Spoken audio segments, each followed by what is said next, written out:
प्रस्तावना।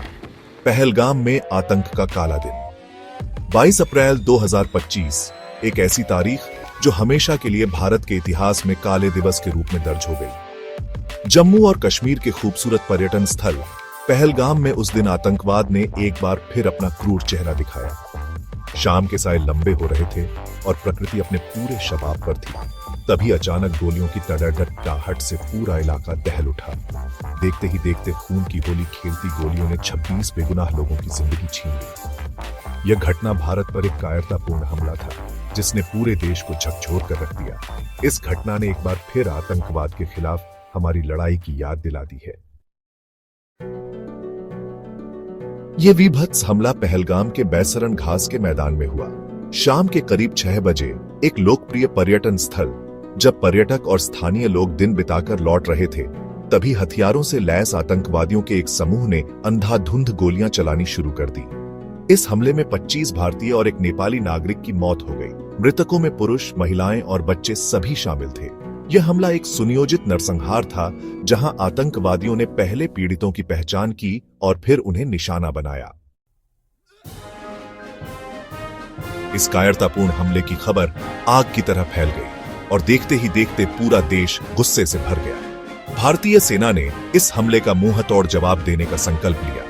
भारतीय सेना ने तुरंत नियंत्रण रेखा पर जवाबी कार्रवाई करते हुए पाकिस्तान की कई चौकियों को ध्वस्त कर दिया। इसके साथ ही सेना प्रमुख ने कश्मीर का दौरा कर सुरक्षा स्थिति का जायजा लिया और आतंकवाद के खिलाफ एक निर्णायक लड़ाई का ऐलान किया। सेना ने घोषणा की कि आतंकवादियों को उनके किए की सजा मिलेगी और उनके सभी ठिकानों को नष्ट कर दिया जाएगा।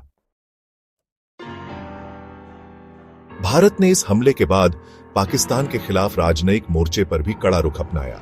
भारत ने सिंधु जल संधि को तत्काल प्रभाव से निलंबित कर दिया और पाकिस्तान को स्पष्ट संदेश दिया कि वह आतंकवाद को बढ़ावा देने के लिए पानी का इस्तेमाल नहीं होने देगा।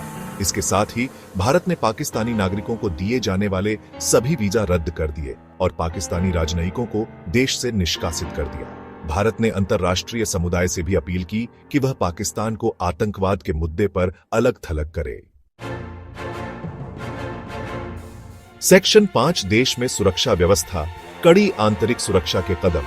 पहलगाम हमले ने देश की आंतरिक सुरक्षा पर भी गंभीर सवाल खड़े कर दिए।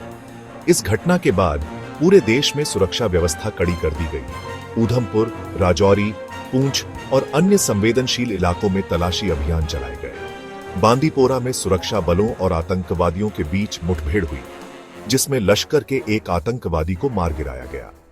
इसके अलावा सोशल मीडिया पर आपत्तिजनक टिप्पणी करने के आरोप में 19 लोगों को गिरफ्तार किया गया। सेक्शन 6 मीडिया कवरेज और सरकारी दिशा निर्देश। पहलगाम हमले के बाद मीडिया ने इस घटना को प्रमुखता से कवर किया। हालांकि सरकार ने मीडिया को सलाह दी कि वह सैन्य अभियानों का सीधा प्रसारण न करे और ऐसी कोई भी खबर न दिखाए जिससे सांप्रदायिक सौहार्द बिगड़े। सरकार ने यह भी सुनिश्चित किया कि पीड़ितों के परिवारों को उचित मुआवजा दिया जाए और घायलों को बेहतर इलाज मुहैया कराया जाए। सेक्शन 7 दुनिया भर से निंदा। अंतरराष्ट्रीय प्रतिक्रियाएं। पहलगाम हमले की दुनिया भर में निंदा हुई। अमेरिका, इजराइल, फ्रांस, ब्रिटेन सहित कई देशों ने इस हमले की कड़ी निंदा की और भारत के प्रति एकजुटता व्यक्त की। अंतरराष्ट्रीय समुदाय ने आतंकवाद के खिलाफ लड़ाई में भारत का साथ देने का वादा किया और पाकिस्तान से आतंकवाद के खिलाफ ठोस कदम उठाने की मांग की।